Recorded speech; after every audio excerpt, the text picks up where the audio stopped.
मेरे प्रिय 140 करोड़ परिवारजन,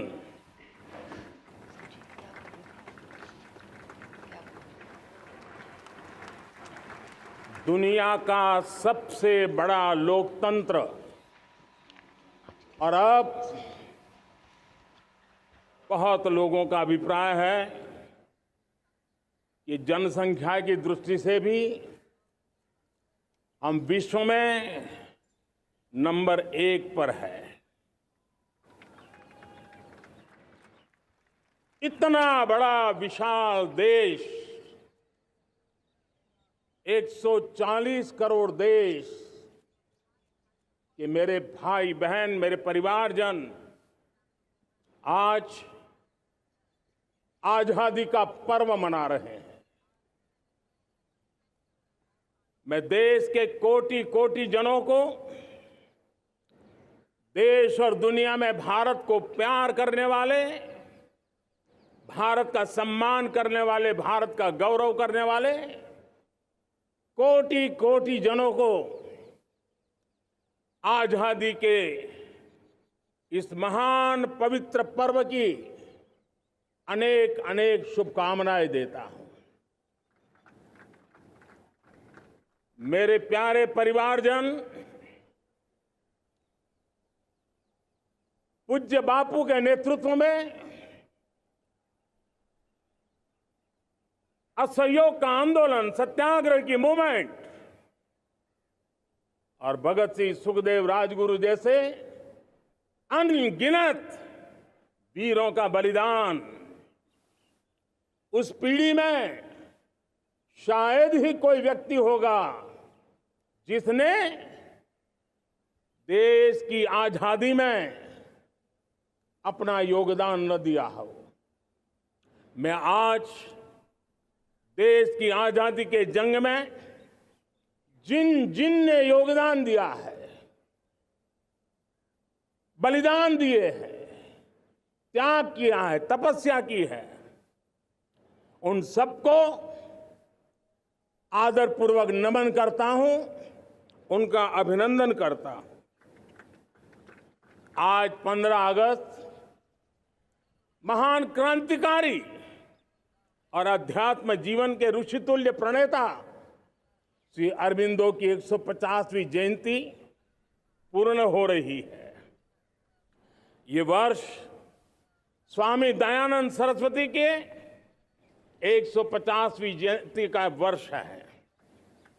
ये वर्ष रानी दुर्गावती के 500वीं जन्मशती का बहुत ही पवित्र अवसर है, जो पूरा देश बड़े धामधूम से मनाने वाला है।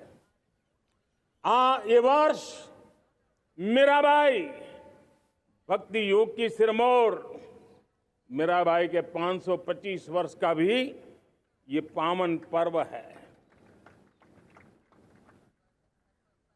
ये बार जो 26 जनवरी हम मनाएंगे, वो हमारे गणतंत्र दिवस की 75वीं वर्षगांठ होगी।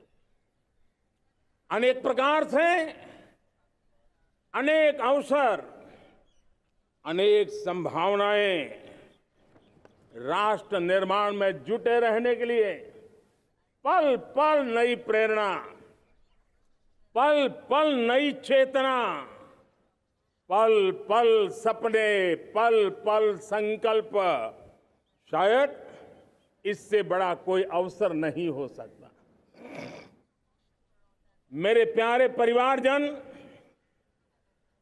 इस बार प्राकृतिक आपदा ने देश के अनेक हिस्सों में अकल्पनीय संकट पैदा किए। जिन परिवारों ने इस संकट में सहन किया है, मैं उन सभी परिवारजनों के प्रति अपनी संवेदना प्रकट करता हूं और राज्य और केंद्र सरकार मिलकर के उन सभी संकटों से जल्दी से मुक्त होकर के फिर तेज गति से आगे बढ़ेंगे, ये मैं विश्वास दिलाता हूं। मेरे प्यारे परिवारजनों, पिछले कुछ सप्ताह नॉर्थ ईस्ट में, विशेषकर मणिपुर में और हिंदुस्तान के भी अन्य कुछ भागों में, लेकिन विशेषकर मणिपुर में जो हिंसा का दौर चला, कई लोगों को अपना जीवन खोना पड़ा, मां बेटियों के सम्मान के साथ खिलवाड़ हुआ। लेकिन कुछ दिनों से लगातार शांति की खबरें आ रही हैं। देश मणिपुर के लोगों के साथ है। देश मणिपुर के लोगों को पिछले कुछ दिनों से जो शांति बनाए रखी है, उस शांति के पर्व को आगे बढ़ाएं और शांति से ही समाधान का रास्ता निकलेगा। और राज्य और केंद्र सरकार मिलकर के उन समस्याओं के समाधान के लिए भरपूर प्रयास कर रही है, करती रहेगी। मेरे प्यारे परिवारजनों, जब हम इतिहास की तरफ नजर करते हैं तो इतिहास में कुछ पल ऐसे आते हैं जो अपनी अमिट छाप छोड़ करके जाते हैं और उसका प्रभाव सदियों तक रहता है। और कभी कभी शुरुआत में वो बहुत छोटा लगता है, छोटी सी घटना लगती है, लेकिन वो अनेक समस्याओं की जड़ बन जाती है। हमें याद है 1000-1200 साल पहले इस देश पर आक्रमण हुआ। एक छोटे से राज्य के छोटे से राजा का पराजय हुआ, लेकिन तब पता तक नहीं था कि एक घटना भारत को 1000 साल की गुलामी में फंसा देगी। और हम गुलामी में जकड़ते गए, जो आया लूटता गया, जो जिसका मन चाहा हम पे आके सवार हो गया। कैसा विपरीत काल रहा होगा वो 1000 साल का। मेरे प्यारे परिवारजनों, घटना छोटी क्यों ना हो, लेकिन 1000 साल तक प्रभाव छोड़ के रही है। लेकिन मैं आज इस बात का जिक्र इसलिए करना चाहता हूं कि भारत के वीरों ने इस कालखंड में कोई भूभाग ऐसा नहीं था, कोई समय ऐसा नहीं था जब उन्होंने देश की आजादी के लौ को गलता न रखा हो, बलिदान की परंपरा न बनाई हो।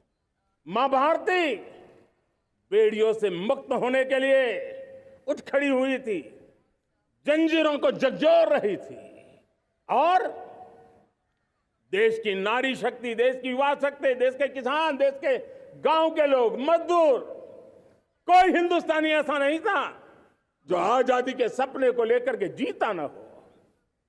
आजादी को पाने के लिए मर मिटने के लिए तैयार होने वालों की एक बड़ी फौज तैयार हो गई थी।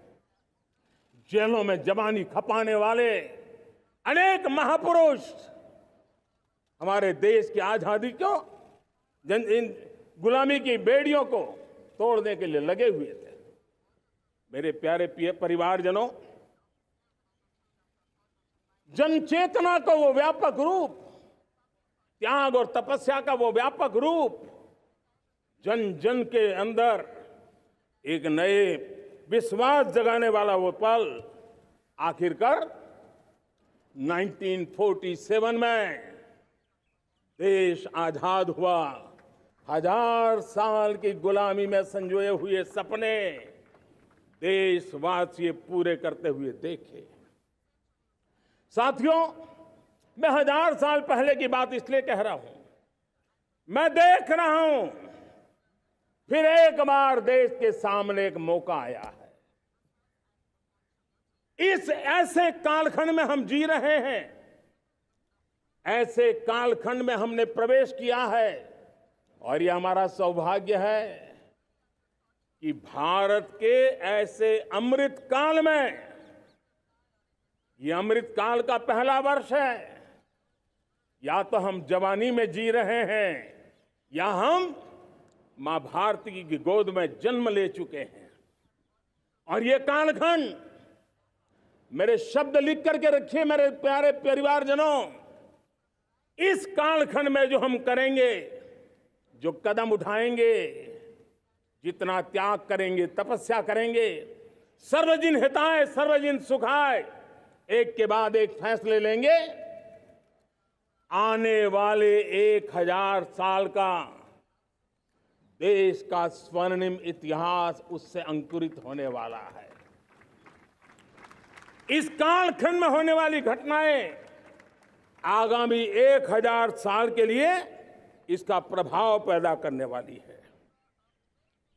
गुलामी की मानसिकता से बाहर निकला हुआ देश पंच प्राण को समर्पित होकर के एक नए आत्मविश्वास के साथ आज आगे बढ़ रहा है। नए संकल्पों को सिद्ध करने के लिए वो जी जान से जुड़ रहा है।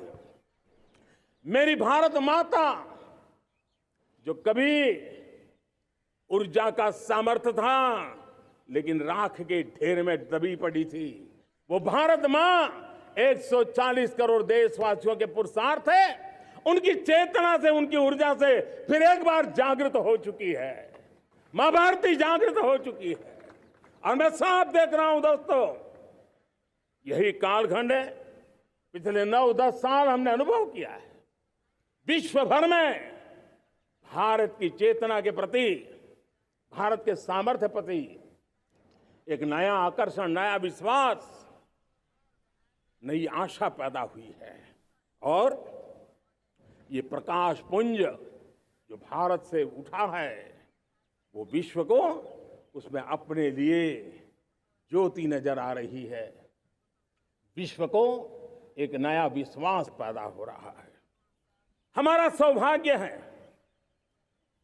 कुछ ऐसी चीजें हमारे पास हैं जो हमारे पूर्वजों ने हमें विरासत में दी है और वर्तमान कालखंड ने गढ़ी है। आज हमारे पास डेमोग्राफी है, आज हमारे पास डेमोक्रेसी है, आज हमारे पास डाइवर्सिटी है।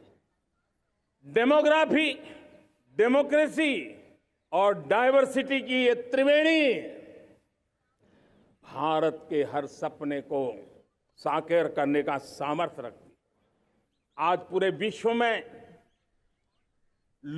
वहां देशों की उम्र ढल रही है, ढलाव पर है, तब भारत यौवन की तरफ ऊर्जावान होकर के बढ़ रहा है।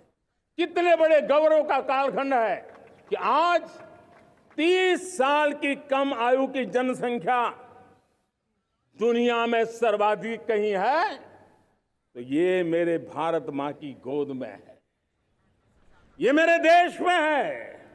और 30 साल से कम उम्र की नौजवान हो, मेरे देश के पास हो, कोटि कोटि भुजाएं हो, कोटि कोटि मस्तिष्क हो, कोटि कोटि सपने, कोटि कोटि संकल्प हो, तो भाइयों बहनों, मेरे प्रिय परिवारजनों, हम इच्छित परिणाम प्राप्त करके रह सकते हैं। मेरे प्यारे परिवारजनों, देश का भाग्य ऐसी घटनाएं बदल देती है।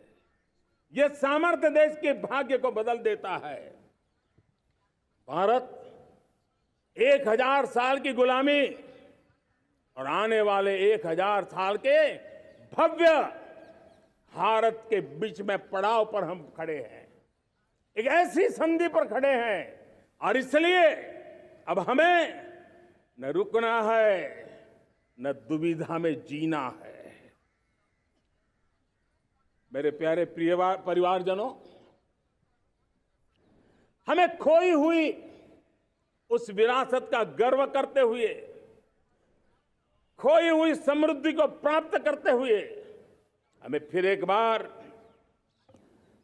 और ये बात मान के चले, हम जो भी करेंगे, हम जो भी कदम उठाएंगे, हम जो भी फैसला लेंगे, वो अगले 1000 साल तक अपनी दिशा निर्धारित करने वाला है, भारत के भाग्य को लिखने वाला है। मैं आज मेरे देश के नौजवानों को, मेरे देश की बेटे बेटियों को ये जरूर कहना चाहूंगा, जो सौभाग्य आज मेरे युवाओं को मिला है, ऐसा सौभाग्य शायद ही किसी के नसीब होता है जो आपके नसीब हुआ है। और इसलिए हमें ये गंवाना नहीं है।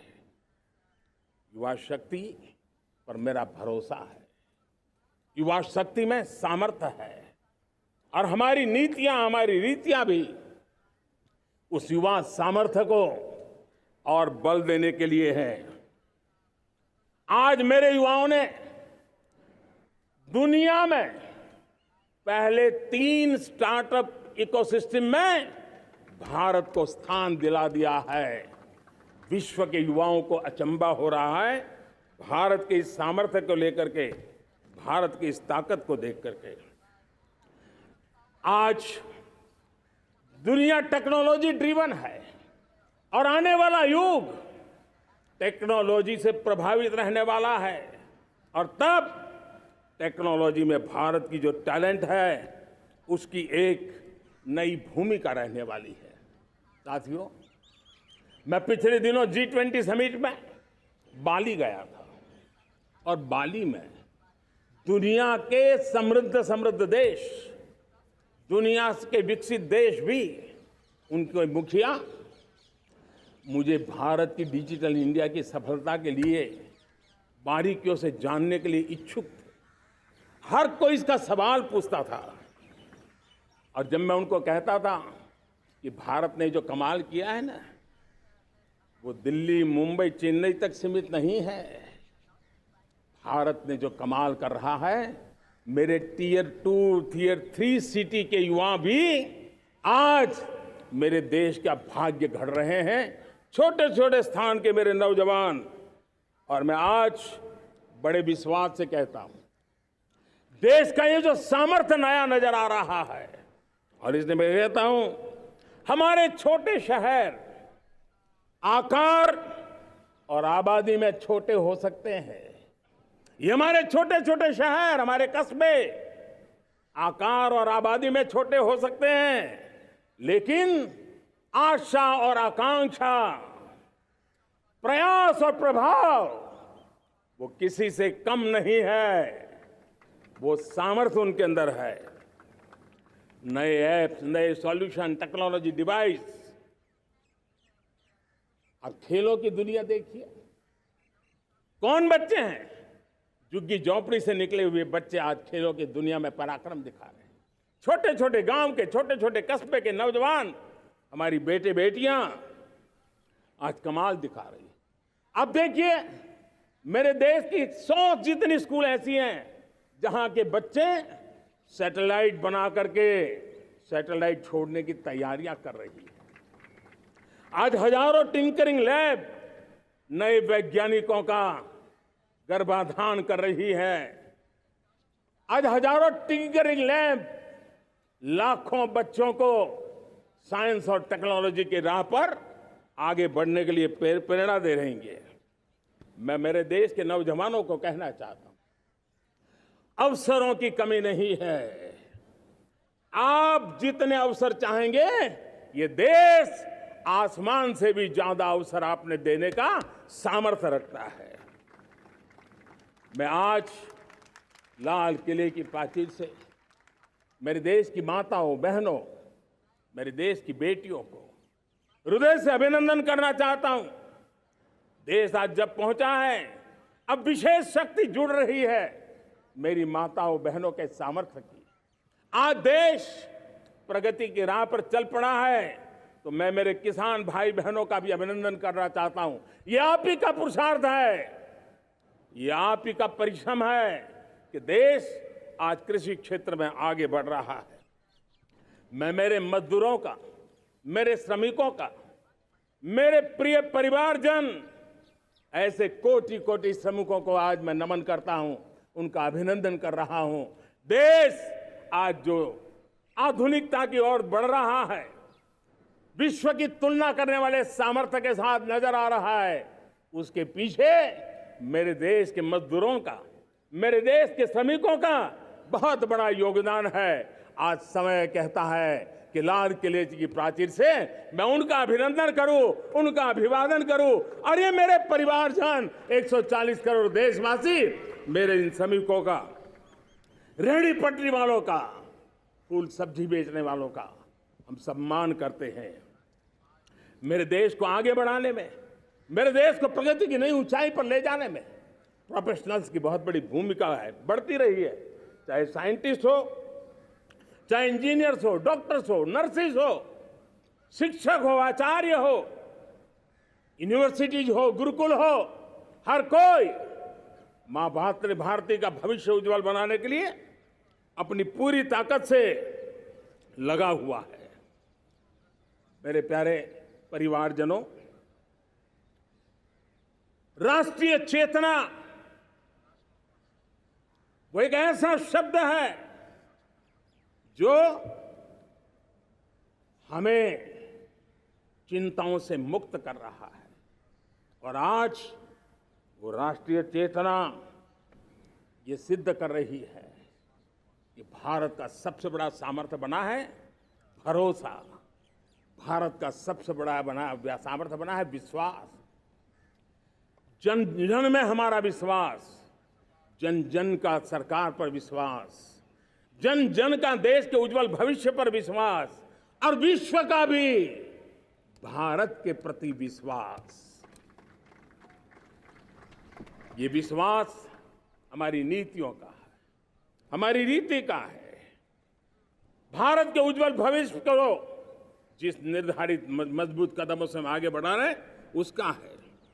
भाइयों बहनों, मेरे प्यारे परिवारजनों, ये बात निश्चित है कि भारत का सामर्थ्य और भारत की संभावनाएं विश्वास की नई बुलंदियों को पार करने वाली है, और ये विश्वास की नई बुलंदियां नए सामर्थ्यों को लेकर के चलनी चाह रही है। आज देश में G20 समिट के मेहमान नवाजी का भारत को अवसर मिला है। अब पिछले एक साल से हिंदुस्तान के हर कोने में जिस प्रकार से G20 के अनेक ऐसे आयोजन हुए, अनेक कार्यक्रम हुए हैं, उसने देश के सामान्य मानवी के सामर्थ्य को विश्व को परिचित करा दिया है, भारत की विविधता का परिचय कराया है, भारत की डायवर्सिटी को दुनिया अचंभे से देख रही है, और उसके कारण भारत के तरफ आकर्षण बढ़ा है, भारत को जानने की, समझने की इच्छा जगी है। उसी प्रकार से आप देखिए एक्सपोर्ट, आज भारत का एक्सपोर्ट के तेजी से बढ़ रहा है, और मैं कहना चाहता हूं दुनिया के एक्सपर्ट्स इन सारे मानदंडों के आधार पर कह रहे हैं कि अब भारत रुकने वाला नहीं है। दुनिया की कोई भी रेटिंग एजेंसी होगी वो भारत का गौरव कर रही है। कोरोना काल के बाद दुनिया एक नए सिरे से सोचने लगी, और मैं विश्वास से देख रहा हूं कि जिस प्रकार से द्वितीय महायुद्ध के बाद, द्वितीय विश्व युद्ध के बाद दुनिया ने एक नया वर्ल्ड ऑर्डर आकार लिया था, मैं साफ साफ देख रहा हूं कि कोरोना के बाद एक नया विश्व ऑर्डर, एक नया ग्लोबल ऑर्डर, एक नया जियोपॉलिटिकल इक्वेशन, ये बहुत तेजी से आगे बढ़ रहा है। जियोपॉलिटिकल इक्वेशन की सारे व्याख्याएं बदल रही है, परिभाषाएं बदल रही है, और मेरे प्यारे परिवारजनों, आप गौरव करेंगे। बदलते हुए विश्व को शेप देने में आज मेरे 140 करोड़ देशवासियों, आपका सामर्थ्य नजर आ रहा है। आप निर्णायक मोड़ पर खड़े हैं। और कोरोना काल में भारत ने जिस प्रकार से देश को आगे बढ़ाया, दुनिया ने हमारे सामर्थ्य को देखा है। जब दुनिया की सप्लाई चेन तहस नहस हो गई थी, बड़ी बड़ी अर्थव्यवस्थाओं पर दबाव था, उस समय भी हमने कहा था हमें विश्व का विकास देखना है तो मानव केंद्रीय होना चाहिए, मानवीय संवेदनाओं से भरा हुआ होना चाहिए, और तब जाकर के समस्याओं का सही समाधान निकालेंगे। और कोविड ने हमें सिखाया है या हमें मजबूर किया है, लेकिन मानवीय संवेदनाओं को छोड़ करके हम विश्व का कल्याण नहीं कर सकते। आज भारत ग्लोबल साउथ की आवाज बन रहा है। भारत की समृद्ध विरासत आज दुनिया के लिए एक अवसर बन रहा है। Global economy, global supply chain, इसमें भारत की हिस्सेदारी, मैं पक्का विश्वास से कहता हूं, आज जो भारत ने परिस्थिति पैदा हुई है, आज जो भारत ने कमाया है, वो दुनिया में स्थिरता की गारंटी लेकर के आया है। दोस्तों, अब न हमारे मन में, न 140 करोड़ मेरे परिवारजनों के मन में, और न ही दुनिया के मन में कोई इफ्स है, कोई बट्स है। विश्वास बन चुका है। मेरे प्यारे देशवासियों, अब गेंद हमारे पाले में है। हमें अवसर जाने नहीं देना चाहिए, हमें मौका छोड़ना नहीं चाहिए। भारत में मैं मेरे देशवासियों का इसलिए भी अभिनंदन करता हूं कि मेरे देशवासियों में एक नीर-क्षीर विवेक का सामर्थ्य है, समस्याओं की जड़ों को समझने का सामर्थ्य है। और इसलिए 2014 में मेरे देशवासियों ने 30 साल के अनुभव के बाद तय किया कि देश को आगे ले जाना है तो स्थिर सरकार चाहिए, मजबूत सरकार चाहिए, पूर्ण बहुमत वाली सरकार चाहिए। और देशवासियों ने एक मजबूत और स्थिर सरकार बनाई।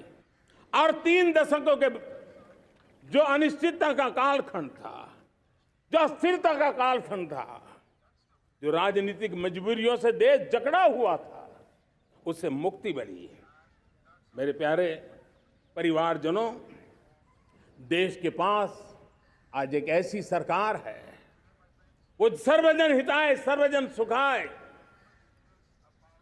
देश के संतुलित विकास के लिए समय का पल पल और जनता की पाई पाई, जनता की भलाई के लिए लगा रही है।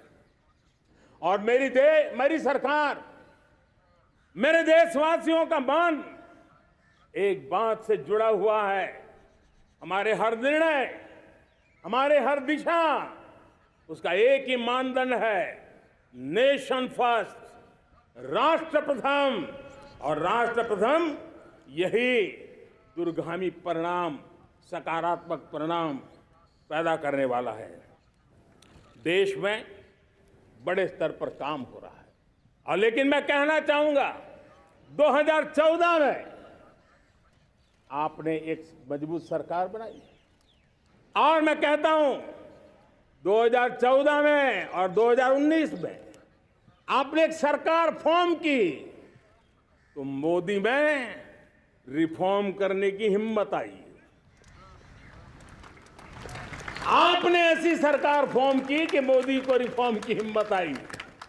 और जब मोदी ने एक के बाद एक रिफॉर्म किए, तो मेरे ब्यूरोक्रेसी के लोग, मेरे लाखों हाथ पैर जो हिंदुस्तान के कोने कोने में सरकार के हिस्से के रूप में काम कर रहे हैं, उन्होंने, ब्यूरोक्रेसी ने ट्रांसफॉर्म करने के लिए, परफॉर्म करने की जिम्मेवारी बखूबी निभाई। और उन्होंने परफॉर्म करके दिखाया, और जनता जनार्दन जुड़ गई, तो वो ट्रांसफॉर्म होता भी नजर आ रहा है। और इसलिए रिफॉर्म, परफॉर्म, ट्रांसफॉर्म, ये कालखंड अब भारत के भविष्य को गढ़ रहा है। और हमारी सोच, देश की उस ताकतों को बढ़ावा देने पर है जो आने वाले 1000 साल की नींव को मजबूत करने वाले हैं। दुनिया को युवा शक्ति की जरूरत है, युवा स्किल की जरूरत है। हमने अलग स्किल मिनिस्ट्री बनाई, वो भारत की आवश्यकताओं को तो पूरी करेगी, वो दुनिया की आवश्यकताओं को पूरी करने का भी सामर्थ्य रखेगी। हमने जल शक्ति मंत्रालय बनाया।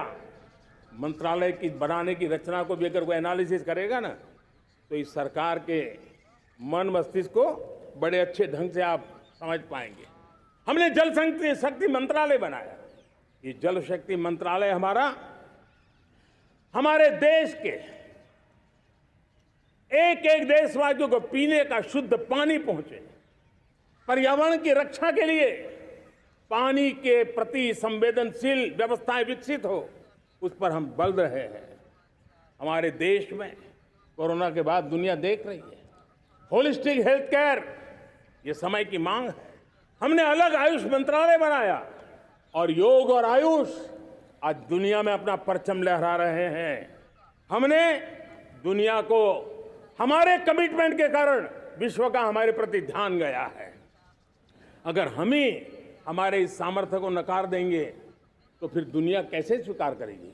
लेकिन जब मंत्रालय बना तो दुनिया को भी उसका मूल्य समझ में आया। मत्स्य पालन, हमारा इतना बड़ा समुद्री तट, हमारे कोटि कोटि मछुआरे भाई बहन, उनका कल्याण भी हमारे दिलों में है। और इसलिए हमने अलग से मत्स्य पालन को लेकर के, पशुपालन को लेकर के, डेयरी को लेकर के अलग मंत्रालय की रचना की, ताकि समाज के जिस वर्ग के लोग पीछे रह गए उनको हम साथ लें। देश में सरकारी अर्थव्यवस्था के हिस्से होते हैं, लेकिन समाज की अर्थव्यवस्था का एक बड़ा हिस्सा है कोऑपरेटिव मूवमेंट। उसको बल देने के लिए, उसको आधुनिकता लाने के लिए और देश के कोने कोने में लोकतंत्र की एक सबसे बड़ी इकाई को मजबूत करने के लिए हमने अलग कोऑपरेटिव मंत्रालय बनाया। और वो हमारी सहकारी संस्थाएं उसका जाल बिछा रहा है, ताकि गरीब से गरीब की वहां सुनवाई हो, उसकी आवश्यकताओं की पूर्ति हो, और वो भी राष्ट्र के विकास की योगदान में एक छोटी इकाई का हिस्सा बनकर के उसमें वो योगदान दे रखें। हमने सहकार से समृद्धि का रास्ता अपनाया है। मेरे प्यारे परिवारजनों, जब हम लोग 14 में आए थे तो हम वैश्विक अर्थव्यवस्था में 10वें नंबर पर थे, और आज 140 करोड़ देशवासियों का पुरुषार्थ रंग लाया है कि हम विश्व की अर्थव्यवस्था में 5वें नंबर पर पहुंच चुके हैं। और ये ऐसे ही नहीं हुआ है। जो एक भ्रष्टाचार का राक्षस देश को दबोचे हुए थे, लाखों करोड़ के घोटाले अर्थव्यवस्था को डामाडोल कर रहे थे, गवर्नेंस फ्रेजाइल फाइल में देश की पहचान होने लगी थी, लीकेजेस को हमने बंद किया, मजबूत अर्थव्यवस्था बनाई। हमने गरीब कल्याण के लिए ज्यादा से ज्यादा धन खर्चने का प्रयास किया। और आज मैं देशवासियों को बताना चाहता हूं कि जब देश आर्थिक रूप से समृद्ध होता है तो सिर्फ तिजोरी नहीं भरती है, देश का सामर्थ्य बढ़ता है, देशवासियों का सामर्थ्य बढ़ता है। और तिजोरी का पाई पाई अगर ईमानदारी से जनता जनार्दन के लिए खर्च करने का संकल्प लेने वाली सरकार हो तो परिणाम के साथ है। मैं 10 साल का हिसाब तिरंगे की साक्षी में लाल किले की प्राचीर से मेरे देशवासियों को दे रहा हूं। आंकड़े देख करके आपको लगेगा इतना बड़ा बदलाव, इतना बड़ा सामर्थ्य। 10 साल पहले राज्यों को 30 लाख करोड़ रुपए भारत सरकार की तरफ से जाते थे। पिछले 9 साल में यह आंकड़ा 100 लाख करोड़ पर पहुंचा है। पहले स्थानीय निकाय के विकास के लिए भारत सरकार के खजाने से 70,000 करोड़ रुपया जाता था। आज वो 3 लाख करोड़ से भी ज्यादा जा रहा है। पहले गरीबों के घर बनाने के लिए 90,000 करोड़ रुपया खर्च होता था। आज वो 4 गुना होकर के 4 लाख करोड़ से भी ज्यादा खर्च गरीबों के घर बनाने के लिए हो रहा है। पहले गरीबों को यूरिया सस्ता मिले, जो यूरिया की बैग दुनिया के कुछ बाजारों में 3,000 में बिकती है, वो यूरिया की बैग मेरे किसानों को 300 में मिले। और इसलिए देश की सरकार 10 लाख करोड़ रुपया मेरे किसानों की यूरिया में सब्सिडी दे रहा है। मुद्रा योजना 20 लाख करोड़ रुपए, उससे भी ज्यादा मेरे देश के नौजवानों को स्वरोजगार के लिए, अपने व्यवसाय के लिए, अपने कारोबार के लिए दिए हैं। 8 करोड़ लोगों ने नया कारोबार शुरू किया है। और 8 करोड़ लोगों ने कारोबार शुरू किया है तो नहीं, हर कारोबारी ने एक या दो लोगों को रोजगार दिया है। 8 से 10 करोड़ नए लोगों को रोजगार देने का सामर्थ्य ये मुद्रा योजना से लाभ लेने वाले 8 करोड़ नागरिक को करा है। एमएसएमई को करीब 3.5 लाख करोड़ रुपए की मदद से कोरोना के संकट में भी उनको डूबने नहीं दिया, मरने नहीं दिया, उनको एक ताकत दी है। 1 रैंक 1 पेंशन मेरे देश के सेना के जवानों का एक सम्मान का विषय था। 70,000 करोड़ रुपया भारत की तिजोरी से आज पहुंचा है, मेरे निवृत्त सेना के नायकों के जेब में, उनके परिवार में पहुंचा है। सभी कैटेगरी में, मैंने तो कुछ ही गिनाए, मैं ज्यादा समय लेना नहीं चाहता। हर कैटेगरी में पहले की तुलना में अनेक गुना धन देश के विकास के लिए, कोने कोने में रोजगार पैदा करने के लिए, पाई पाई का उपयोग भारत का भाग्य बदलने के लिए हो, और इसलिए हमने काम किया है। और मेरे प्यारे प्रियजनों, इतना ही नहीं, हमने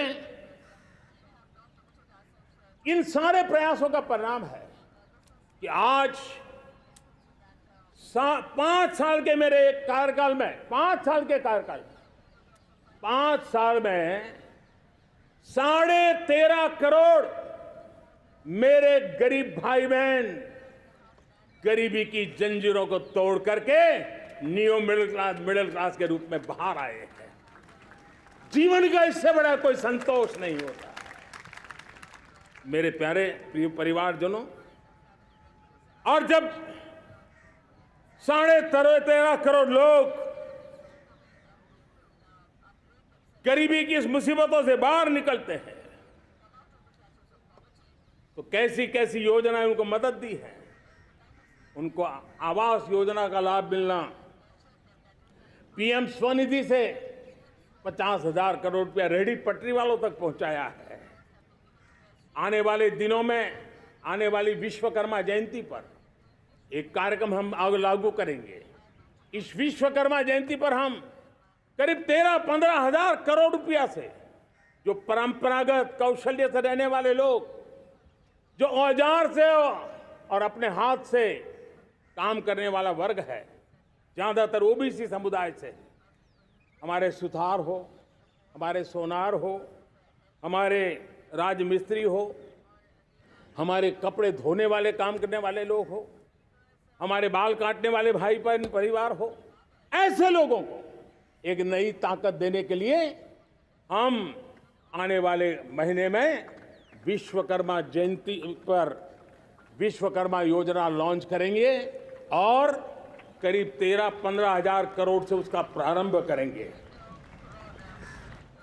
हमने पीएम किसान सम्मान निधि में 2.5 लाख करोड़ रुपया सीधा मेरे देश के किसानों के खाते में जमा किया है। हमने जल जीवन मिशन, हर घर में शुद्ध पानी पहुंचे, 2 लाख करोड़ रुपया खर्च किया है। हमने आयुष्मान भारत योजना, ताकि गरीब को बीमारी के कारण अस्पताल जाने से जो मुसीबत होती थी उसको मुक्ति दिलाना, उसको दवाई मिले, उसका उपचार हो, ऑपरेशन हो, अच्छे से अच्छी हॉस्पिटल में हो। आयुष्मान भारत योजना के तहत 70,000 करोड़ रुपए हमने लगाए हैं। पशुधन, देश ने कोरोना वैक्सीन की बात तो देश को याद है, 40,000 करोड़ रुपए लगाए, वो तो याद है। लेकिन आपको जानकर के खुशी होगी, हमने पशुधन को बचाने के लिए करीब करीब 15,000 करोड़ रुपया पशुधन के टीकाकरण के लिए लगाया है। मेरे प्यारे देशवासियों, मेरे प्यारे परिवारजनों, जन औषधि केंद्रों ने देश के सीनियर सिटीजन्स को, देश के मध्यम वर्गीय परिवार को एक नई ताकत दी है। जिस संयुक्त परिवार में अगर किसी को एक डायबिटीज जैसा हो जाए, 2-3 हजार रुपया दवाई का बिल स्वाभाविक हो जाता है। हमने जन औषधि केंद्र से जो दवाई बाजार में 100 रुपये में मिलती है, वो 10 रुपया, 15 रुपया, 20 रुपये में दी। और आज देश में 1000 जन औषधि केंद्रों से मेरे इन बीमारी में जिनको दवाई की जरूरत थी, ऐसे लोगों के करीब 20,000 करोड़ रुपया उनके जेब में बचा है। और ये ज्यादातर मध्यम वर्ग के परिवार के लोग हैं। लेकिन आज उसकी सफलता को देखते हुए मैं देशवासियों को कहना चाहता हूं, जैसे हम एक विश्वकर्मा योजना लेकर के समाज के उस वर्ग को छूने वाले हैं, अब देश में 10,000 जन औषधि केंद्र से हम 25,000 जन औषधि केंद्र का लक्ष्य लेकर के आने वाले दिनों में काम करने वाले हैं। मेरे प्यारे परिवारजनों, जब देश में गरीबी कम होती है तो देश की मध्यम वर्ग की ताकत बहुत बढ़ती है। और अगर दुनिया में, और मैं आपको विश्वास दिलाता हूं, आने वाले 5 साल में मोदी का गारंटी है, देश पहले 3 वैश्विक इकोनॉमी में अपना जगह ले लेगा। ये पक्का जगह ले लेगा। आज जो 13.5 करोड़ गरीबी से बाहर आए हुए लोग हैं, वो एक प्रकार से मध्यम वर्ग की ताकत बन जाते हैं। जब गरीब की खरीद शक्ति बढ़ती है तो मध्यम वर्ग की व्यापार शक्ति बढ़ती है। जब गांव की खरीद शक्ति बढ़ती है तब कस्बे और शहर की आर्थिक व्यवस्था और तेज गति से दौड़ती है। और यही इंटरकनेक्टेड हमारा अर्थचक्र होता है। हम उसको बल लेकर के आगे चलना चाहते हैं। मेरे प्यारे परिवारजनों, शहर के अंदर जो कमजोर लोग रहते हैं, बिना घर को मुसीबत रहती है, मध्यम वर्ग के परिवार अपना खुद का घर का सपना देख रहे हैं, हम उसके लिए भी आने वाले कुछ सालों के लिए एक योजना लेकर के आ रहे हैं। और जिसमें ऐसे मेरे परिवारजन जो शहरों में अपना घर, शहरों में रहते हैं लेकिन किराए के मकान पे रहते हैं, झुग्गी झोपड़ी में रहते हैं, चाल में रहते हैं, अनऑथराइज्ड कॉलोनीज में रहते हैं, ऐसे मेरे परिवारजन अगर अपना मकान बनाना चाहते हैं तो बैंक से जो लोन मिलेगा उसके ब्याज के अंदर राहत देकर के लाखों रुपयों की मदद करने का हमने निर्णय किया है। मेरे मध्यम वर्ग के परिवार को जब 2 लाख से 7 लाख इनकम टैक्स की सीमा बढ़ जाती है तो सबसे बड़ा लाभ सैलरी क्लास को होता है, मेरे मध्यम वर्ग को होता है। इंटरनेट का डेटा बहुत महंगा था 2014 के पहले, आज दुनिया का सबसे सस्ता इंटरनेट का डेटा का खर्चा हो रहा है। हर परिवार के पैसे बच रहे हैं। मेरे प्यारे परिवारजनों, विश्व कोरोना के बाद अभी तक उभर नहीं पाया है। युद्ध ने फिर एक नई मुसीबत पैदा की है। आज दुनिया महंगाई के संकट से जूझ रही है।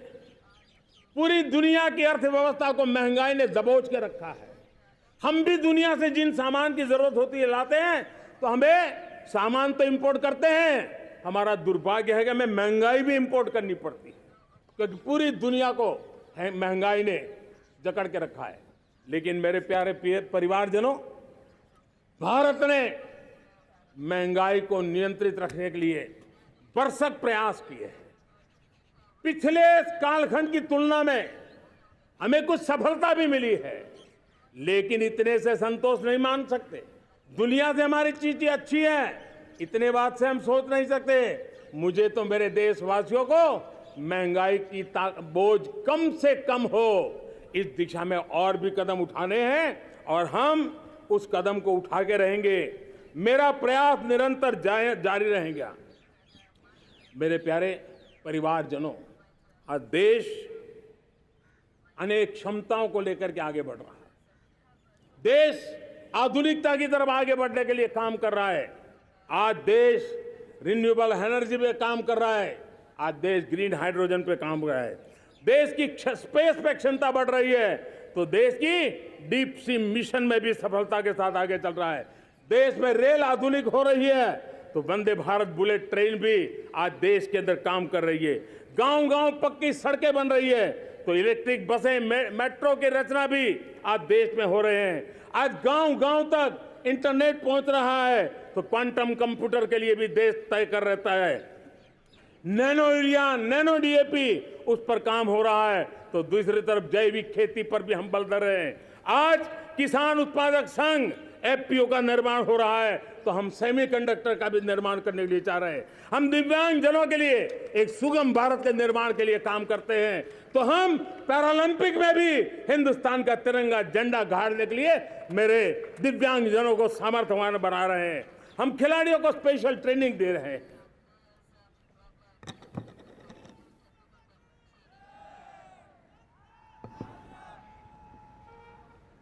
आज भारत पुरानी सोच, पुराने ढर्रे को छोड़ करके लक्ष्यों को तय करके लक्ष्यों को प्राप्त करने की राह से चल रहा है।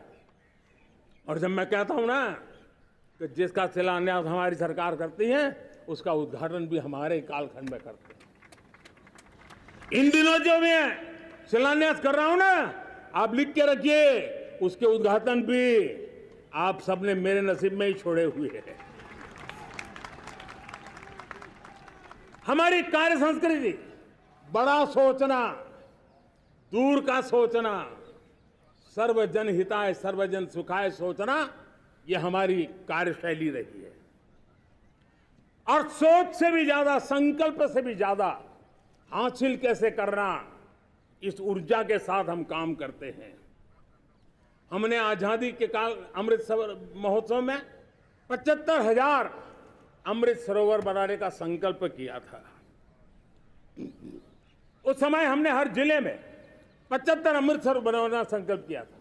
करीब 50-55 हजार अमृत सरोवर की कल्पना की थी, लेकिन आज करीब 75,000 अमृत सरोवर का काम निर्माण हो रहा है। ये अपने आप में बहुत बड़ा काम हो रहा है। जनशक्ति और जल शक्ति की ताकत भारत के पर्यावरण की रक्षा में भी काम आने वाली है। 18,000 गांवों तक बिजली पहुंचाना, जनधन बैंक खाते खोलना, बेटियों के लिए शौचालय बनाना, सारे टारगेट समय के पहले पूरी शक्ति से पूरे करेगा। और जब भारत ठान लेता है तो उसे पूरा करके रहता है। ये हमारा ट्रैक रिकॉर्ड कहता है। 200 करोड़ वैक्सीनेशन का काम, दुनिया हमें जब पूछती है 200 करोड़ सुनती है, उनकी आंखें फट जाती है। इतना बड़ा काम ये मेरे देश के आंगनवाड़ी वर्कर, हमारी आशा वर्कर, हमारी हेल्थ वर्कर, उन्होंने करके दिखाया। यह मेरे देश का सामर्थ्य है।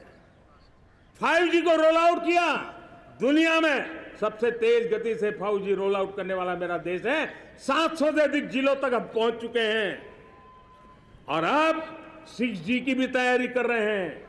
हमने टास्क फोर्स बना दिया है। रिन्यूएबल एनर्जी, हम टारगेट से पहले चले हैं। हमने रिन्यूएबल एनर्जी 2030 का जो टारगेट तय किया था, 21-22 में इसको पूरा कर दिया। हमने इथेनॉल में 20% ब्लेंडिंग की बात कही थी, वो भी हमने समय से 5 साल पहले पूरा कर दिया। हमने $500 बिलियन के एक्सपोर्ट की बात की थी, वो भी समय के पहले $500 बिलियन से ज्यादा कर दिया। हमने तय किया, जो हमारे देश में 25 साल से चर्चा हो रही थी कि देश में नई संसद बने, पार्लियामेंट का कोई सत्र ऐसा नहीं था नई संसद के। ये मोदी है, समय के पहले नई संसद बना करके रख दिया। मेरे प्यारे भाई बहनों, ये काम करने वाली सरकार है, निर्धारित लक्ष्यों को पार करने वाली सरकार है। ये नया भारत है, ये आत्मविश्वास से भरा हुआ भारत है। ये संकल्पों को चरितार्थ करने के लिए जी जान से जुटा हुआ भारत है। और इसलिए ये भारत न रुकता है, ये भारत न थकता है, ये भारत न हाँफता है और न ही ये भारत हारता है। और इसलिए मेरे प्यारे परिवारजनों, आर्थिक शक्ति बढ़ी है तो हमारी सामरिक शक्ति को भी एक नई ताकत मिली है। हमारी सीमाएं पहले से अधिक सुरक्षित हुई है और मेरे सीमा पर बैठे हुए मेरे जवान जो देश की सीमाओं की रक्षा कर रहे हैं और मेरे देश की आंतरिक सुरक्षा के संभालने वाले यूनिफॉर्म फोर्सेस, मैं आजादी के इस पावन पर्व पर उनको भी अनेक अनेक बधाई देते हुए मेरी बात को आगे बढ़ाता हूं। सेना का अधिकरण हो, हमारी सेना युवा बने, हमारी सेना बैटल के लिए रेडी, युद्ध योग्य बने, इसलिए निरंतर रिफॉर्म का काम आज हमारी सेना में हो रहा है। मेरे प्यारे परिवारजनों, आए दिन हम लोग सुना करते थे, यहां बम धमाका हुआ, वहां बम धमाका हुआ, हर जगह पे लिखा हुआ रहता था कि इस बैग को मत छूना, अनाउंसमेंट होते रहते थे। आज देश सुरक्षा की अनुभूति कर रहा है और जब सुरक्षा होती है, शांति होती है, तो प्रगति के नए अरमान हम पूरे कर सकते हैं। उसको लिए सीरियल बम धमाके का जमाना बीती हुई बात हो गई है। निर्दोषों के जो मौत होते थे तो बीते हुए कल की बात हो गई है। आज देश में आतंकी हमलों में भारी कमी आई है। नक्सल प्रभावित क्षेत्रों में भी बहुत बड़ा बदलाव आया है, बहुत बड़ा परिवर्तन का एक वातावरण बना है। मेरे प्यारे परिवारजनों, प्रगति के हर चीज में, लेकिन जब 2047 हम एक विकसित भारत का सपना लेकर के चल रहे हैं तब, और वो सपना नहीं, 140 करोड़ देशवासियों का संकल्प है और उस संकल्प को सिद्ध करने के लिए परिश्रम की पराकाष्ठा भी है। और उसकी सबसे बड़ी ताकत होती है वो राष्ट्रीय चरित्र होता है। दुनिया में जिन जिन देशों ने प्रगति की है, दुनिया में जो जो देश संकटों से वो पार करके निकले हैं, उसमें हर चीज के साथ साथ एक महत्वपूर्ण कैटलिक एजेंट रहा है, वो राष्ट्रीय चरित्र रहा है। और हमें राष्ट्रीय चरित्र के लिए और बल देते हुए हमें आगे बढ़ना होगा। हमारा देश, हमारा राष्ट्रीय चरित्र ओजस्वी हो, तेजस्वी हो, पुरुषार्थी हो, पराक्रमी हो, प्रखर हो, ये हम सबका सामूहिक दायित्व है। और आने वाले 25 साल हम एक ही मंत्र को लेकर चले, ये हमारे राष्ट्रीय चरित्र के सिरमौर होना चाहिए। एकता का संदेश, भारत की एकता को जीना, भारत की एकता को आंच आए, न ऐसी मेरी भाषा होगी, न ऐसा मेरा कोई कदम होगा। हर पल देश को जोड़ने का प्रयास मेरी तरफ से भी होता रहेगा। भारत की एकता हमें सामर्थ्य देती है। उत्तर हो, दक्षिण हो, पूर्व हो, पश्चिम हो, गांव हो, शहर हो, पुरुष हो, नारी हो, हम सब ने एकता के भाव के साथ और विविधता भरे देश में एकता का सामर्थ्य होता है। और दूसरी महत्व की बात मैं देख रहा हूं, अगर 2047 में हमें हमारे देश को विकसित भारत के रूप में देखना है तो हमें श्रेष्ठ भारत के मंत्र को जीना होगा, हमें चरितार्थ करना होगा। अब हमारे प्रोडक्शन में, मैंने 2014 में कहा था जीरो डिफेक्ट, जीरो इफेक्ट। दुनिया के किसी भी टेबल पर मेक इन इंडिया चीज हो तो दुनिया को विश्वास होना चाहिए, इससे बेहतर दुनिया में कुछ नहीं हो सकता है। ये अल्टीमेट होगा। हमारी हर चीज, हमारी सर्विसेज होगी तो श्रेष्ठ होगी, हमारे शब्द की ताकत होगी तो श्रेष्ठ होगी, हमारी संस्थाएं होगी तो श्रेष्ठ होगी, हमारी निर्णय प्रक्रियाएं होगी तो श्रेष्ठ होगी। ये श्रेष्ठता का भाव लेकर के हमें चलना होगा। तीसरी बात है, देश में आगे बढ़ाने के लिए एक अतिरिक्त शक्ति का सामर्थ्य भारत को आगे ले जाने वाला है, और वो है विमेन लेड डेवलपमेंट। आज भारत गर्व से कह सकता है कि दुनिया में नागरिक उड्डयन में अगर किसी एक देश में सबसे ज्यादा विमेन पायलट है तो मेरे देश में है।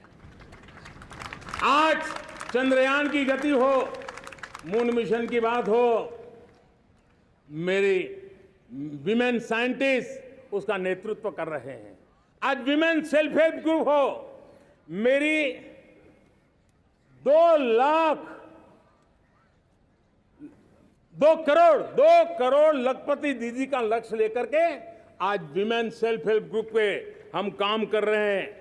हम हमारी नारी शक्ति के सामर्थ्य को बढ़ावा देते हुए विमेन लेड डेवलपमेंट के, और जब G20 में मैंने विमेन लेड डेवलपमेंट के विषय को आगे बढ़ाया है तो पूरा G20 समूह इसके महत्व को स्वीकार कर रहा है, और उसके महत्व को स्वीकार कर करके वो उसको बहुत बल दे रहे हैं। उसी प्रकार से भारत विविधताओं से भरा देश है।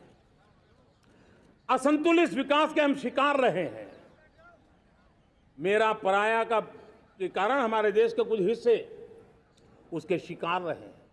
अब हमें रीजनल एस्पिरेशंस को, संतुलित विकास को बल देना है, और रीजनल एस्पिरेशंस को लेकर के उस भावना को हमें सम्मान देते हुए, जैसे हमारी भारत माँ का कोई, हमारा शरीर का कोई अंग अगर अविकसित रहे तो हमारा शरीर विकसित नहीं माना जाएगा। हमारा शरीर का कोई अंग दुर्बल रहे तो हमारा शरीर स्वस्थ नहीं माना जाएगा। वैसे ही मेरी भारत माता, उसका कोई एक भूभाग भी, समाज का कोई तबका भी अगर दुर्बल रहे तो मेरी भारत माता समर्थ है, स्वस्थ है, ऐसा बैठ करके हम नहीं बैठ सकते। और इसलिए रीजनल एस्पिरेशंस को हमने एड्रेस करने की आवश्यकता है, और इसलिए हम समाज का सर्वांगीण विकास हो, सर्वस्पर्शी विकास हो, भूभाग के हर क्षेत्र को उसकी अपनी ताकत को खिलने का अवसर मिले, उस दिशा में आगे बढ़ना चाहते हैं। मेरे प्यारे परिवारजनों, भारत एक मदर ऑफ डेमोक्रेसी है। भारत मॉडल ऑफ डाइवर्सिटी भी है। भाषाएं अनेक हैं, बोलियां अनेक हैं, परिधान अनेक हैं, विविधताएं बहुत है। हमने उन सारे लोगों को आधार पर आगे बढ़ना है। मेरे प्यारे परिवारजनों, देश के जब मैं एकता की बात करता हूं, तब अगर घटना मणिपुर में होती है तो पीड़ा महाराष्ट्र में होती है। अगर बाढ़ आसाम में आती है तो बेचैन केरला हो जाता है। हिंदुस्तान के किसी भी हिस्से में कुछ भी हो, हम एक अंगांगी भाव की अनुभूति करते हैं। मेरे देश की बेटियों पर जुल्म न हो, यह हमारा सामाजिक भी दायित्व है, यह हमारा पारिवारिक दायित्व भी है, और ये देश के नाते हम सबका दायित्व है। आज जब अफगानिस्तान से गुरु ग्रंथ साहब के स्वरूप को लाते हैं तो पूरा देश गौरव की अनुभूति करता है। जब आज दुनिया के किसी देश में कोविड के काल में मेरा कोई सिख भाई लंगर लगाता है, भूखों को खिलाता है, और दुनिया में वाहवाही होती है, तो हिंदुस्तान का सीना चौड़ा हो जाता है।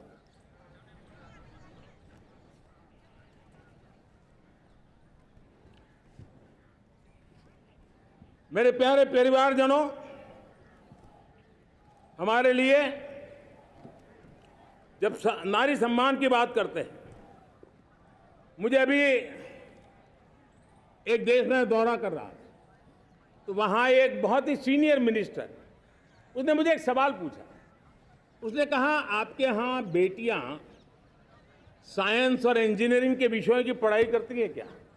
उसमें क्या था? मैंने उनको कहा, आज मेरे देश में लड़कों से ज्यादा बेटियां आज स्टेम यानी साइंस, टेक्नोलॉजी, इंजीनियरिंग और मैथ्स, अधिकतम भाग मेरी बेटियां ले रही है। तो उनके लिए अचरज था।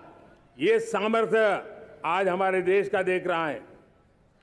मेरे प्यारे परिवारजनों, आज 10 करोड़ महिलाएं विमेन सेल्फ हेल्प में जुड़ी हुई है, और वीमेन सेल्फ हेल्प ग्रुप के साथ आप गांव में जाएंगे तो आपको बैंक वाली दीदी मिलेगी, आपको आंगनवाड़ी वाली दीदी मिलेगी, आपको दवाई देने वाली दीदी मिलेगी। और अब मेरा सपना है 2 करोड़ लखपति दीदी बनाने का, गांव में 2 करोड़ लखपति दीदी। और इसके लिए एक नया अभिगम भेजा, साइंस और टेक्नोलॉजी। हमारे गांव की महिलाओं का भी सामर्थ्य देखता हूं मैं, और इसलिए हम एक नई योजना सोच रहे हैं कि हमारे एग्रीकल्चर सेक्टर में टेक्नोलॉजी आए, एग्री टेक को बल मिले। इसलिए विमेन सेल्फ हेल्प ग्रुप की बहनों को हम ट्रेनिंग देंगे, ड्रोन चलाने की, ड्रोन रिपेयरिंग की हम ट्रेनिंग देंगे, और हजारों ऐसे विमेन सेल्फ हेल्प ग्रुप को भारत सरकार ड्रोन देगी, ट्रेनिंग देगी, और हमारे एग्रीकल्चर के काम में ड्रोन की सेवाएं उपलब्ध हो। इसके लिए हम शुरुआत करेंगे। प्रारंभ हम 15,000 विमेन सेल्फ हेल्प ग्रुप के द्वारा ये ड्रोन की उड़ान का हम आरंभ कर रहे हैं। मुझे विश्वास है कि इसके कारण हमारे परिवारजनों का, मेरे प्यारे परिवारजनों, आज देश आधुनिकता की तरफ बढ़ रहा है। हाईवे हो, रेलवे हो, एयरवे हो, हाईवेज हो, इंफॉर्मेशन वेज, वाटरवेज हो, कोई क्षेत्र ऐसा नहीं है जिस क्षेत्र को आगे बढ़ाने की दिशा में आज देश काम न करता हो। पिछले 9 वर्ष में तटीय क्षेत्रों में हमने, आदिवासी क्षेत्र में, हमारे पहाड़ी क्षेत्र में विकास को बहुत बढ़ दिया है। हमने पर्वतमाला, भारतमाला ऐसी योजनाओं के द्वारा समाज के उस वर्ग को हमने बल दिया है।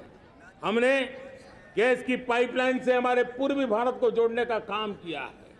हमने अस्पतालों की संख्या बढ़ाई है, हमने डॉक्टर की सीटें बढ़ाई है ताकि हमारे बच्चे डॉक्टर बनने का सपना पूरा कर सके। हमने मातृभाषा में पढ़ाने पर बल दिया है, अब मातृभाषा में वो पढ़ाई कर सके उस दिशा में।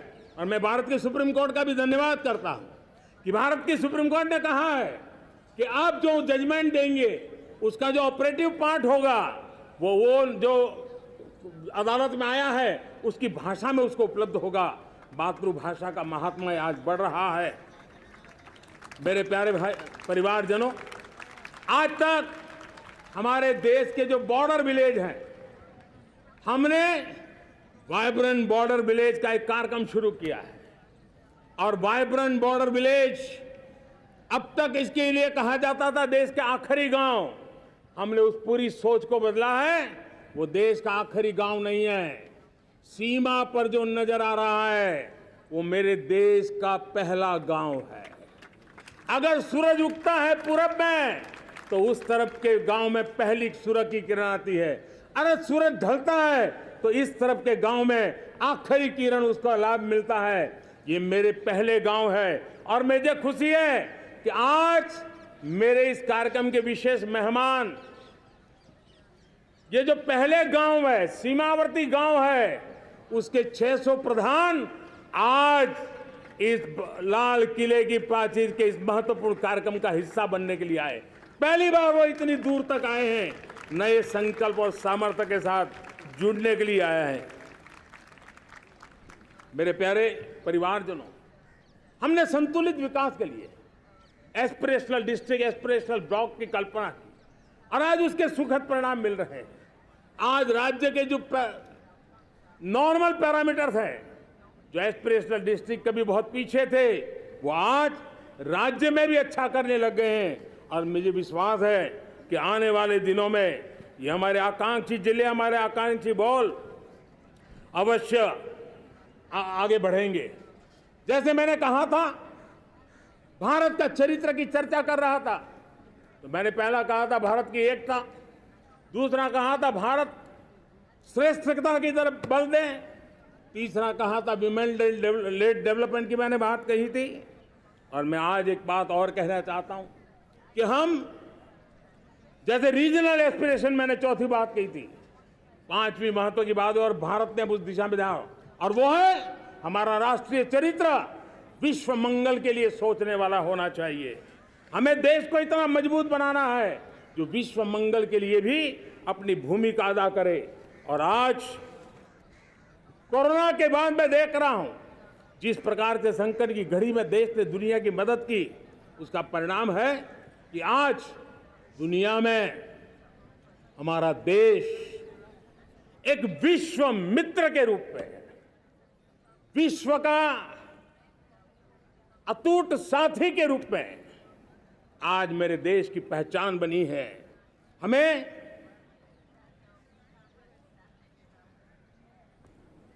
जब विश्व मंगल की बात करते हैं तब भारत का मूलभूत विचार है, उस विचार को हम आगे बढ़ाने लोग हैं।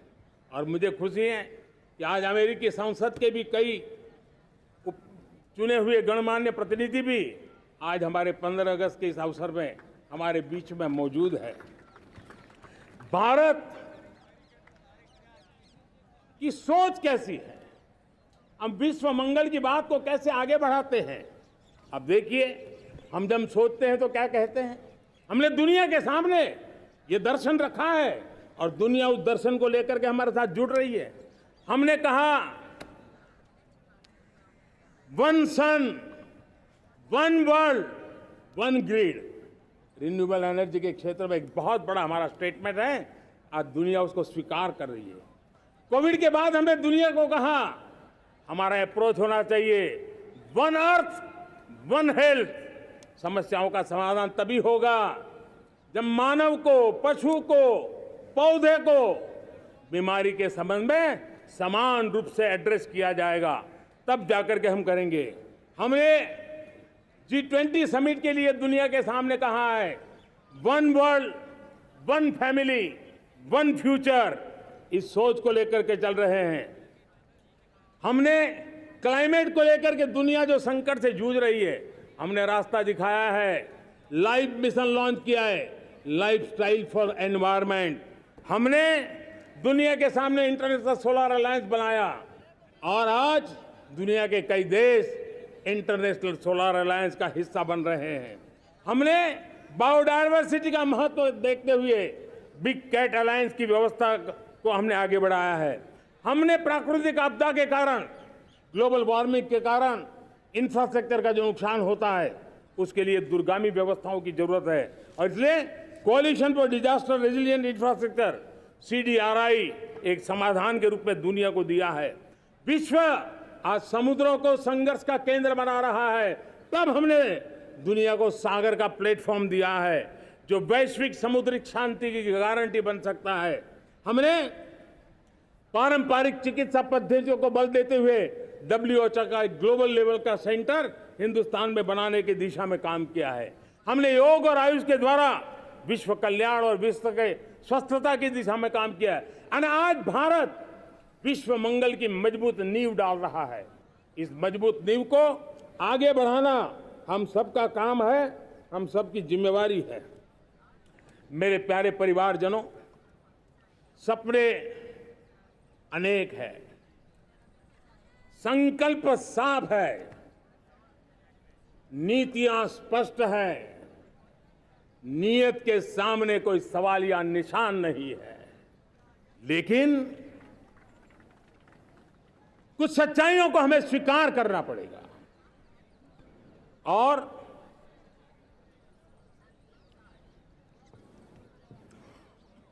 उसके समाधान के लिए मेरे प्रिय परिवारजनों, मैं आज लाल किले से आपकी मदद मांगने आया हूं। मैं लाल किले से आपके आशीर्वाद मांगने आया हूं, क्योंकि पिछले सालों मैंने देश को जो समझा है, देश की आवश्यकताओं को जो मैंने परखा है और अनुभव के आधार पर मैं कह रहा हूं कि आज गंभीरतापूर्वक उन चीजों को हमें लेना होगा। आजादी के अमृत काल में 2047 में जब देश आजादी के 100 साल मनाएगा, उस समय दुनिया में भारत का तिरंगा झंडा विकसित भारत का तिरंगा झंडा होना चाहिए।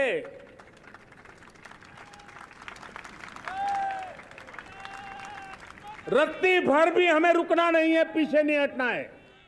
और इसके लिए शुचिता,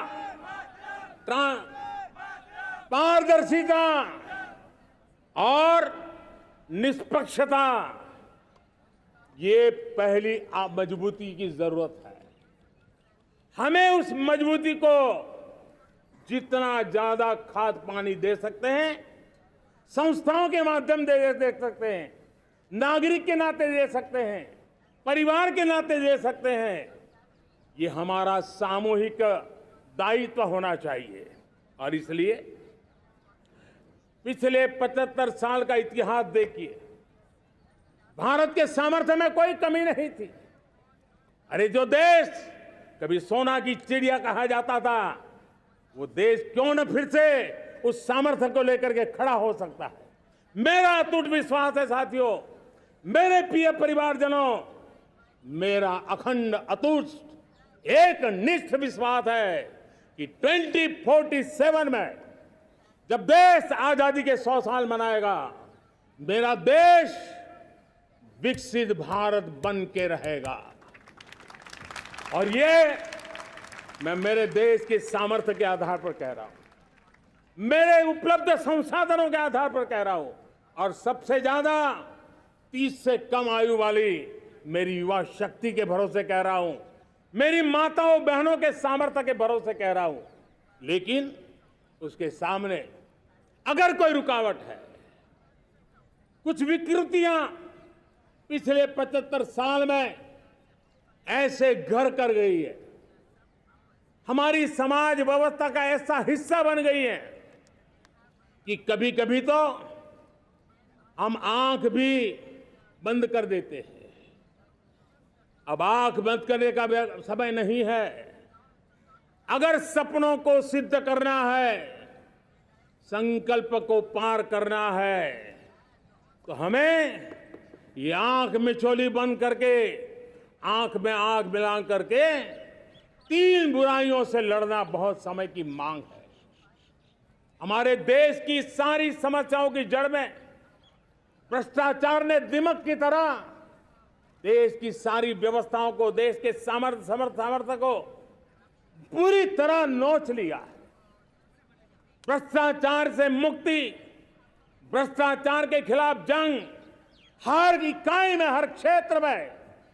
और मैं देशवासियों, मेरे प्रिय परिवारजनों, ये मोदी के जीवन का कमिटमेंट है।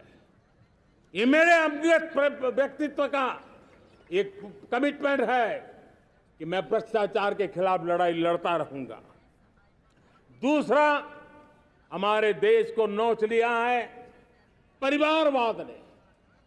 इस परिवारवाद ने देश को जिस प्रकार से जकड़ के रखा है, उसने देश के लोगों का हक छीना है। और तीसरी बुराई तुष्टीकरण की है।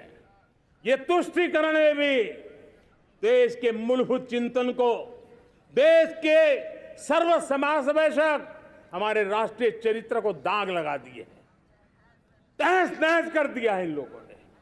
और इसलिए मेरे प्यारे देशवासियों, इसलिए मेरे प्यारे परिवारजनों, हमें इन 3 बुराइयों के खिलाफ पूरे सामर्थ्य के साथ लड़ना है। भ्रष्टाचार, परिवारवाद, तुष्टीकरण, ये चुनौतियां हमारे, ये ऐसी चीजें पनपी है जो हमारे देश के लोगों का जो आकांक्षा है उसका दमन करती है। हमारे देश के कुछ लोगों के पास जो छोटा मोटा सामर्थ्य है उसका शोषण करती है। ये ऐसी चीजें हैं जो हमारे लोगों की आशा आकांक्षाओं को सवाल या निशान में गाड़ देती है। हमारे गरीब हो, हमारे दलित हो, हमारे पिछड़े हो, हमारे पसमानदा हो, हमारे आदिवासी भाई बहन हो, हमारी माताएं बहनें हो, हमने सबने उनके हकों के लिए इन 3 बुराइयों से मुक्ति पानी है। हमें भ्रष्टाचार के खिलाफ एक नफरत का माहौल बनाना है। जैसे गंदगी हमें नफरत पैदा करती है ना मन में, गंदगी पसंद नहीं है, ये सार्वजनिक जीवन की इससे बड़ी कोई गंदगी नहीं हो सकती। और इसलिए हमारे स्वच्छता अभियान को एक नया मोड़ ये भी देना है कि हमें भ्रष्टाचार से मुक्ति पानी है। सरकार टेक्नोलॉजी से भ्रष्टाचार की मुक्ति के लिए बहुत प्रयास कर रही है। आपको जानकर के हैरानी होगी, इस देश में पिछले 9 साल में एक काम मैंने ऐसे किया, आंकड़ा सुनोगे तो लोगों का मोदी ऐसा करता है जैसे 10 करोड़ लोग करीब करीब जो गलत फायदा उठाते थे वो मैंने रोक दिया। तो आप में से कोई कहेगा आपने लोगों से अन्याय कर दिया। जी नहीं, ये 10 करोड़ कौन लोग थे? ये 10 करोड़ वो लोग थे जिनका जन्म ही नहीं हुआ था और उनके नाम पर उनके विडो हो जाते थे, वो वृद्ध हो जाते थे, वो दिव्यांग हो जाते थे, फायदे लिए जाते थे। 10 करोड़ ऐसे बेनामी जो चीजें चलती थी उसको रोकने का पवित्र काम, भ्रष्टाचारियों की संपत्ति जो हमने जब्त की है ना, वो पहले की तुलना में 20 गुना ज्यादा की है। मेरे प्यारे परिवारजनों, ये आपकी कमाई का पैसा लोग लेकर के भागे थे, 20 गुना ज्यादा संपत्ति को जब्त करने का। और इसलिए लोगों की मेरे प्रति नाराजगी होना बहुत स्वाभाविक है, लेकिन मुझे भ्रष्टाचार के खिलाफ की लड़ाई को आगे बढ़ाना है। हमारे सरकारी व्यवस्था ने पहले कैमरा के सामने तो कुछ हो जाता था, लेकिन बाद में चीजें अटक जाती थी।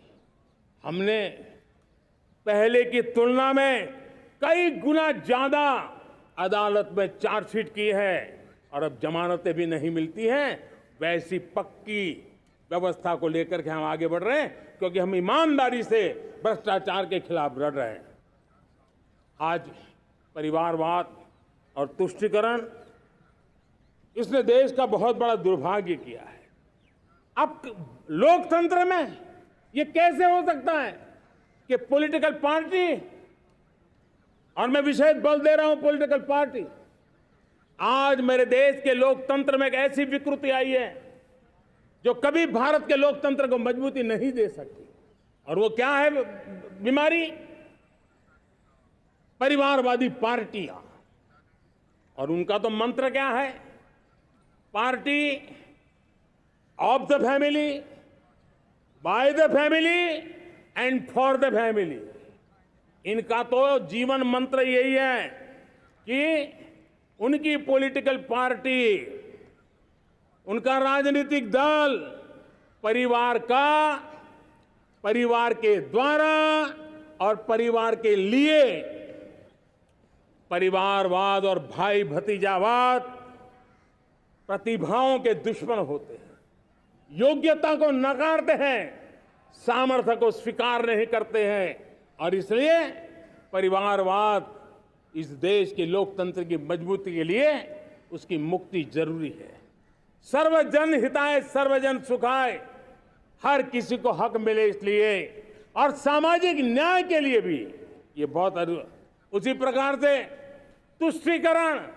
तुष्टीकरण ने सामाजिक न्याय का सबसे बड़ा नुकसान किया। अगर सामाजिक न्याय को तबाह किसने किया है तो ये तुष्टीकरण की सोच, तुष्टीकरण की राजनीति, तुष्टीकरण का सरकारी योजनाओं का तरीका, इसने सामाजिक न्याय को मौत के घाट उतार दिया है।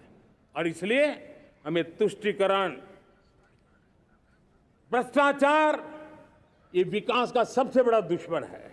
अगर देश विकास चाहता है, देश 2047 विकसित भारत का सपना का साकार करना चाहता है, तो हमारे लिए आवश्यक है कि हम किसी भी हालत में देश में भ्रष्टाचार को सहन नहीं करेंगे। इस मूड को लेकर के चलना चाहिए।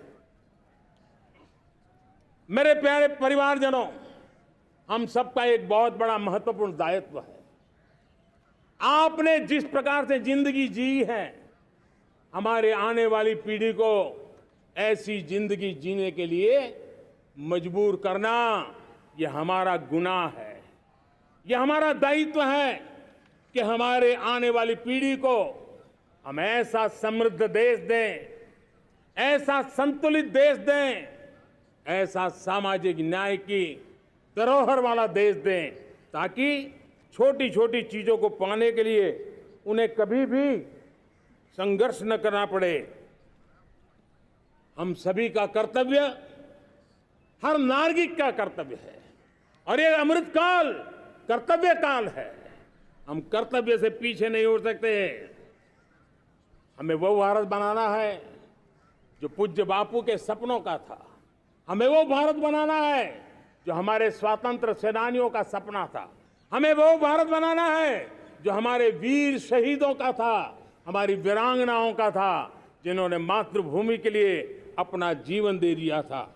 मेरे प्यारे परिवारजनों, मैं जब 2014 में आपके पास आया था, तब 2014 में मैं परिवर्तन का वादा लेकर के आया था। 2014 में मैंने आपको वादा किया था, मैं परिवर्तन लाऊंगा, और 140 करोड़ मेरे परिवारजन, आपने मुझ पे भरोसा किया और मैंने विश्वास पूरा करने की कोशिश की। रिफॉर्म, परफॉर्म, ट्रांसफॉर्म, वो 5 साल जो वादा था वो विश्वास में बदल गया, क्योंकि मैंने परिवर्तन का वादा किया था। रिफॉर्म, परफॉर्म, ट्रांसफॉर्म के द्वारा मैंने इस वादे को विश्वास में बदल दिया। कठोर परिश्रम किया है, देश के लिए किया है, शान से किया है, सिर्फ और सिर्फ नेशन फर्स्ट, राष्ट्र सर्वोपरि, इस भाव से किया है। 2019 में परफॉर्मेंस के आधार पर आप सबने मुझे फिर से आशीर्वाद दिया। परिवर्तन का वादा मुझे यहां ले आया, परफॉर्मेंस मुझे दोबारा ले आया, और आने वाले 5 साल अभूतपूर्व विकास के हैं। 2047 के सपने को साकार करने का सबसे बड़ा स्वर्णिम पल आने वाले 5 साल है। और अगली बार 15 अगस्त को इसी लाल किले से मैं आपको देश की उपलब्धियां, आपके सामर्थ्य, आपके संकल्प, उसमें हुई प्रगति, उसकी जो सफलता है, उसके गौरवगान, उससे भी अधिक आत्मविश्वास के सामने, आपके सामने मैं प्रस्तुत करूंगा। मेरे प्यारे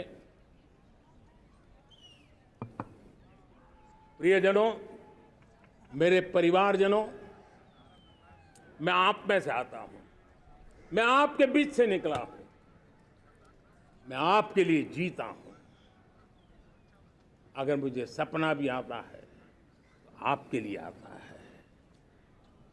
अगर मैं पसीना भी बहाता हूं तो आपके लिए बहाता हूं, क्योंकि इसलिए नहीं कि आपने मुझे दायित्व दिया है, मैं इसलिए कर रहा हूं कि आप मेरे परिवारजन हैं, और आपके परिवार के सदस्य के नाते मैं आपके किसी दुख को देख नहीं सकता हूं, मैं आपके सपनों को चूर चूर होते नहीं देख सकता हूं, मैं आपके संकल्प को सिद्धि तक ले जाने के लिए आपका एक साथी बन करके, आपका एक सेवक बन करके, आपके साथ जुड़े रहने का, आपके साथ जीने का, आपके लिए जूझने का मैं संकल्प लेकर के चला हुआ इंसान हूं। और मुझे विश्वास है, हमारे पूर्वजों ने आजादी के लिए जो जंग लड़ा था, जो सपने देखे थे, वो सपने हमारे साथ है। आजादी के जंग में जिन्होंने बलिदान दिया था, उनके आशीर्वाद हमारे साथ है और 140 करोड़ देशवासियों को एक ऐसा अवसर आया है। ये अवसर हमारे लिए एक बहुत बड़ा संबल लेकर के आया है और इसलिए मेरे प्यारे प्रियजनों, आज जब मैं अमृतकाल में आपके साथ बात कर रहा हूं, ये अमृतकाल का पहला वर्ष है।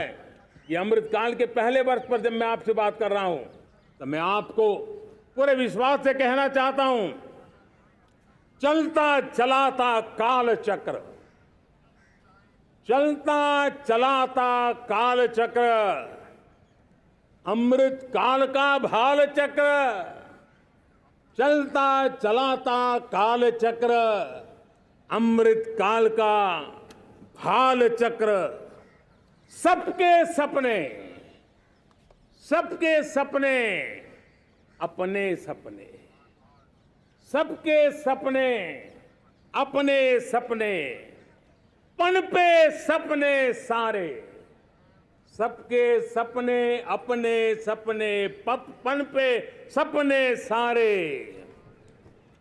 धीर चले, वीर चले, धीर चले, वीर चले, चले युवा हमारे, धीर चले, वीर चले, चले युवा हमारे, नीति सही, नीति सही, रीति नहीं, नीति सही, रीति नहीं, गति सही, गति सही, राह नहीं, गति सही, राह नहीं। चुनो, चुनो चुनौती, चुनो चुनौती सीना तान, चुनो चुनौती सीना तान, जग में बढ़ाओ देश का नाम, चुनो चुनौती सीना तान, जग में बढ़ाओ देश का नाम। मेरे प्यारे परिवारजनों, हिंदुस्तान के कोने कोने में बैठे हुए मेरे परिवारजन, दुनिया के कोने कोने में जाकर के बसे हुए मेरे परिवारजन, आप सबको आजादी के पावन पर्व की फिर एक बार मैं बहुत बहुत शुभकामनाएं देता हूं। ये अमृतकाल हम सबके लिए कर्तव्य काल है। ये अमृतकाल हम सबको मां भारती के लिए कुछ कर गुजारने का काल है। आजादी का जब जंग चल रहा था 1947 के पहले जो पीढ़ी ने जन्म लिया था उन्हें देश के लिए मरने का मौका मिला था। वो देश के लिए मरने के लिए मौका नहीं छोड़ते थे, लेकिन हमारे नसीब में देश के लिए मरने का मौका नहीं है। लेकिन हमारे लिए देश के लिए जीने का ये इससे बड़ा कोई अवसर नहीं होता। हमें पल पल देश के लिए जीना है। इसी संकल्प के साथ इस अमृतकाल में 140 करोड़ देशवासियों के सपने संकल्प भी बनाने हैं। 140 करोड़ देशवासियों के संकल्प को सिद्धि में भी परिवर्तित करना है और 2047 का जब तिरंगा झंडा फहरेगा तो विश्व एक विकसित भारत का गुणगान करता होगा। इसी विश्वास के साथ, इसी संकल्प के साथ मैं आप सबको अनेक अनेक शुभकामनाएं देता हूं, बहुत बहुत बधाई देता हूं। जय हिंद, जय हिंद, जय हिंद, भारत माता की, भारत माता की, भारत माता की, वंदे वंदे वंदे। बहुत बहुत धन्यवाद।